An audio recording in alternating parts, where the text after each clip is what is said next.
Hello students, myself Dr. Sana Zafar and welcome to our channel Scholars EduGuide. We will be starting a lecture series on special theory of relativity, and in this context, this is the first video on frames of references.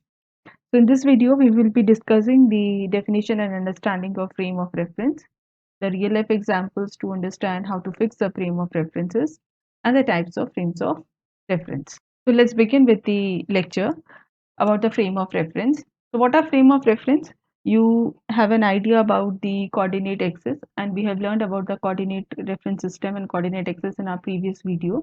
The link is provided in the description box. सीधी सी बात है, frame of reference coordinate जो reference system होते हैं, coordinate axis होती हैं, वही है, ठीक है? So to make an observation about a motion of the particle, one has to fix the position of the observer. कोई इवेंट हुआ, कोई घटना घटी, आपको स्पेस में उस इवेंट को फिक्स करना है। सपोज ये हमारा कोऑर्डिनेट सिस्टम है 3 डायमेंशनल स्पेस में, और हम इसके कोऑर्डिनेट एक्सिस डिफाइन करते हैं। This is our X axis, this is Y axis and this is Z axis. अब इस स्पेस में हमें कोई इवेंट स्टडी करना है, किसी पार्टिकल का मोशन स्टडी करना है। सपोज वो पार्टिकल है, वो पी है, और हमने इसके कोऑर्डिनेट यहाँ पे फिक्स करे हैं। तो एक्स एक्सिस से जो इसका कोऑर्डिनेट होगा वो होगा एक्स, वाई एक्सिस से जो कोऑर्डिनेट होगा वो वाई, और जेड एक्सिस से जो कोऑर्डिनेट होगा Z. So fixing these coordinates in a space to study the motion of the particle is this set of axes is known as the frame of reference. A frame of reference में, और it can be in 2 and 3 dimensional space. हमारी 2 and 3 ये हमारा 3D का example है। एक इसमें ध्यान देने वाली बात ये है कि आप जब भी कोई पार्टिकल या कोई ऑब्जेक्ट की स्टडी करते हैं मोशन में, क्लासिकल मैकेनिक्स में स्पेशली, तो जैसे फॉर एग्जांपल हम लेते हैं कि एक मोशन ऑफ कार की हम बात करते हैं, या आप मेट्रो का एग्जांपल ले लीजिए कि आप मेट्रो में बैठे हैं, आप स्टेशन 1 से स्टेशन 2 में हैं। तो आप ऑब्जर्वर हैं, आप ट्रेन में बैठे, ठीक है? ये आपकी ट्रेन है, आप स्टेशन 1 पे हैं, आप ऑब्जर्वर हैं, ट्रेन में बैठे हैं। आपने अपने इस ट्रेन में, मेट्रो में अपने कोऑर्डिनेट फिक्स कर लिए x1, y1, z1। अब कुछ टाइम के बाद आप स्टेशन 2 पे पहुंचे, यू रीच्ड स्टेशन नंबर 2। तो आपकी ट्रेन मूव कर गई और आप स्टेशन 2 पे पहुंच गए। तो आपके जो ये कोऑर्डिनेट्स हैं स्पेस में, जब आप स्टडी करेंगे तो आपके ये कोऑर्डिनेट्स चेंज हुए हैं, साथ में स्पेस में कोऑर्डिनेट चेंज हुए हैं, साथ में आपका एक और कोऑर्डिनेट भी चेंज हुआ है जो है टाइम, ठीक है?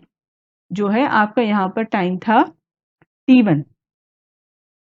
आपने अपनी जर्नी स्टार्ट की थी t1 से, अब आपका टाइम हो गया t2। तो स्टेशन 1 से स्टेशन 2 पहुंचने में स्पेस में आपके कोऑर्डिनेट चेंज हुए x y z, और साथ में आपका टाइम भी चेंज हुआ है t1 से t2।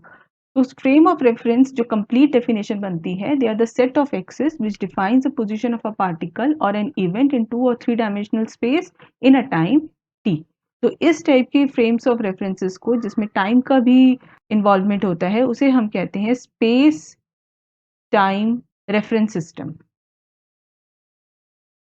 Space time reference system, और इसमें हमारे 4 कोऑर्डिनेट्स होते हैं x, y, z and t।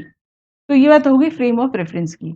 One more important point to be clear with respect to the frames of references, that these frames of references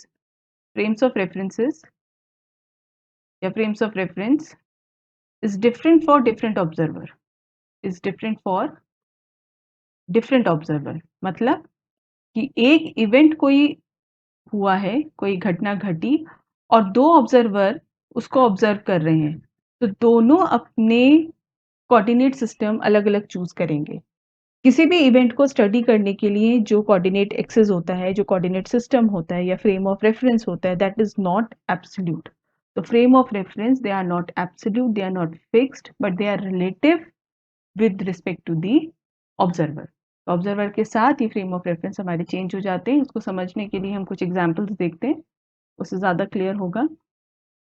तो first example देखते हैं। An event happened inside a moving train, for a person sitting inside the train and for the person standing outside the train will observe same event in a different way due to their choice of reference frame. Suppose कोई एक moving train है, एक train है, वो कुछ v velocity से move कर रही है और एक ऑब्जर्वर यहाँ है, चलिए 2 ऑब्जर्वर ले लेते हैं और एक ऑब्जर्वर यहाँ ग्राउंड पर या प्लेटफॉर्म पे देख लेते हैं कि ये प्लेटफॉर्म है या ग्राउंड है, ठीक है? इस ऑब्जर्वर ने, इस जो पैसेंजर है, इसने एक बॉल यहाँ से थ्रो करी, ठीक है? अब ये जो ऑब्जर्वर इस बॉल का मोशन स्टडी कर रहा है, ये ट्रेन के अंदर बैठ करके अपना एक कोऑर्डिनेट सिस्टम चूज़ करेगा इस बॉल को स्टडी करने के लिए। तो इसका जो फ्रेम ऑफ रेफरेंस है इस बॉल के मोशन की स्टडी के लिए, और जो ऑब्जर्वर, सपोज़ ये ऑब्जर्वर ए है और ये ऑब्जर्वर हमारा बी है। तो ऑब्जर्वर बी का जो फ्रेम ऑफ रेफरेंस होगा इस बॉल की स्टडी करने के लिए, वो डिफरेंट होगा। मतलब ये जो कोऑर्डिनेट चूज़ करेगा, ये डिफरेंट चूज़ करेगा, और ऑब्जर्वर ए वो डिफरेंट कोऑर्डिनेट चूज़ करेगा। सेम इवेंट है, throwing of a ball inside the moving train. एक और एग्जांपल है, a stone dropped by a person from the window of a train in uniform motion appears to him to fall vertically down, but to a person outside appears to take a parabolic path. It's a very common example to understand the frame of references only, कि कोई भी event है, उसकी जो understanding है या उसकी जो ऑब्जर्वेशन है, वो रेफरेंस फ्रेम पर डिपेंड कर रही है कि एक ऑब्जर्वर उसको किस तरीके से देख रहा है, वो कौन से कोऑर्डिनेट चूज़ कर रहा है। जैसे इसी एग्जांपल में ये है कि एक स्टोन है, विंडो से ड्रॉप किया गया, तो जो ऑब्जर्वर मूविंग ट्रेन के साथ है, उसको लगेगा कि ये जो स्टोन है वो वर्टिकली फॉल कर रहा है, ठीक है? लेकिन उसी इवेंट को, throwing of the stone from the window of the moving train, अगर कोई ऑब्जर्वर बाहर से देख रहा है, जो रेस्ट पर है, प्लेटफॉर्म पे खड़ा है या ग्राउंड पे खड़ा है, उसको दिखेगा कि वो जो बॉल है या वो जो स्टोन है, वो पैराबोलिक पाथ ले रहा है, ठीक है? अब ऐसा तो है नहीं ना कि इवेंट चेंज हो गया, इवेंट वही है, throwing of a stone from the window, लेकिन choice of the reference system से, चॉइस ऑफ द कोऑर्डिनेट से, वो जहाँ खड़े हैं, जहाँ से उसको ऑब्जर्व कर रहे हैं, उस इवेंट की ऑब्जर्वेशन चेंज हो गई। जब ऑब्जर्वेशन चेंज हो गई तो बाकी की आगे की उसकी स्टडी भी, जैसे आपको उसकी वेलोसिटी कैलकुलेट करनी है, एक्सेलरेशन कैलकुलेट करना है, वो भी चेंज हो जाता है। तो choice of the reference frame, I am again repeating, choice of the reference frame is relative to the observer, ठीक है? It is not absolute.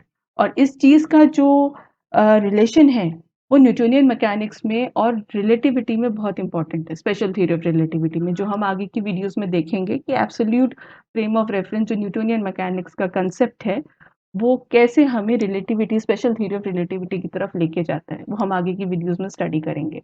Now we will see there are two types of frames of references, broadly speaking, दो तरीके के frames of references होते हैं। The first one is inertial frame of reference, inertial and non-inertial reference frame या inertial non-inertial frames of reference। तो हम इसको ऐसे भी कह देते हैं, inertial frame of reference, inertial frame of reference, and these are, this is non-inertial frame of reference। एक inertial है और एक non-inertial है, मतलब जो inertial है उसका अपोजिट non-inertial हो गया, तो जो भी इसका मीनिंग होगा वो उसका अपोजिट है, non inertial frame of reference, ठीक है? इनर्शियल का दूसरा नाम अनएक्सेलरेटेड सिस्टम भी है। अनएक्सेलरेटेड मीन्स अगर कोई इवेंट यूनिफॉर्म वेलोसिटी से अनएक्सेलरेटेड अनएक्सेलरेटेड होता है, या हम कह सकते हैं कि यूनिफॉर्म वेलोसिटी से मूव कर रहा है। कोई पार्टिकल यूनिफॉर्म वेलोसिटी से अगर मूव कर रहा है तो वो इनर्शियल फ्रेम ऑफ रेफरेंस की कैटेगरी में आएगा। द वर्ड इनर्शिया और the inertial is very familiar word to us now, और ये कहाँ से डिराइव होता है? न्यूटन्स लॉज ऑफ मोशन से डिराइव होता है। लॉ ऑफ इनर्शिया हम सब पढ़ चुके हैं 11th स्टैंडर्ड में, न्यूटन्स लॉज ऑफ मोशन से ये आता है, ठीक है? तो इनर्शियल फ्रेम्स ऑफ रेफरेंसेस का और न्यूटन्स लॉज ऑफ मोशन का डायरेक्ट कनेक्शन है।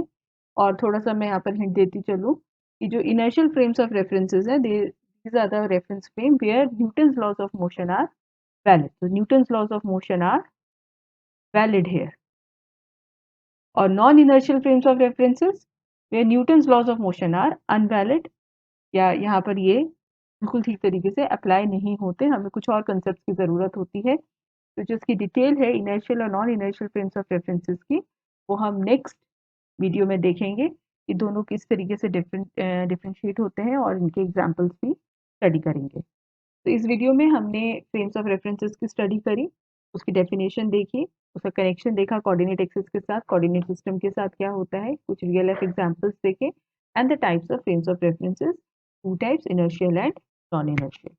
इसकी डिटेल हम नेक्स्ट वीडियो में कवर अप करेंगे।